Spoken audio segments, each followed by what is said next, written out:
Happy Onam. ഇന്ന് ഓണം കാലത്ത് 6 മണി.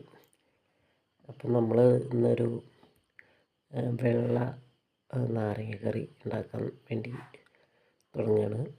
അതിന് വേണ്ടി നാരങ്ങ, ഉപ്പ്, ചീനിമുളക് കുറച്ച് കുറവാണ്, അപ്പോൾ കടലാസ് മുളകുണ്ട്, ഇഞ്ചി, വേറെ ഒന്നും നമ്മൾ ഇടുന്നില്ല. ഇതുകൊണ്ട് ഒരു വെള്ളക്കറി അച്ചാറുണ്ടാക്കാൻ പോവുകയാണ്. അതിന് ഈ നാരങ്ങ ആദ്യം കട്ട് ചെയ്ത് എടുക്കണം.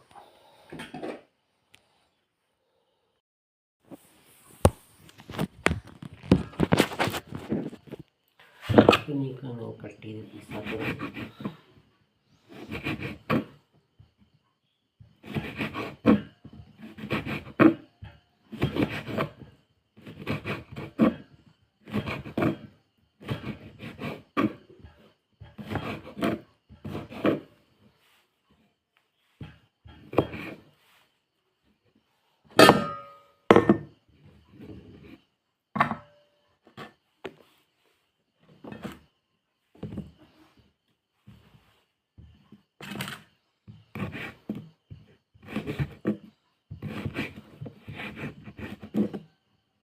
അപ്പോൾ നമ്മൾ നാരങ്ങ കട്ട് ചെയ്ത് വെച്ചു.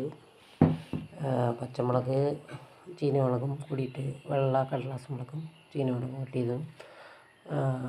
ഇഞ്ചി കട്ട് ചെയ്തു. ഇഞ്ചി കുറച്ചും കൂടി വേണം. അപ്പോൾ നമ്മൾ കാലത്ത് നേരം വെളുത്ത് വരുന്നുള്ളൂ. അപ്പോൾ നമുക്ക് പറമ്പിൽ പോയിട്ട് കുറച്ച് ഇഞ്ചി പറിക്കണം. അപ്പോൾ ഇതും കൂടി നമ്മൾ മിക്സ് ചെയ്യാൻ പോകണം. ആദ്യം നമ്മൾ വടുകപ്പുളി, നുറുക്കി വെച്ച വടുകപ്പുളി ഇലയിലേക്കിട്ട്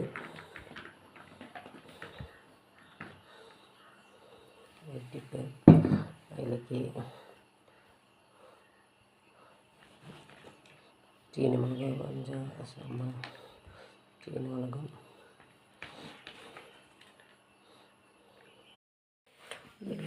ആവശ്യത്തിന് ഉപ്പ്,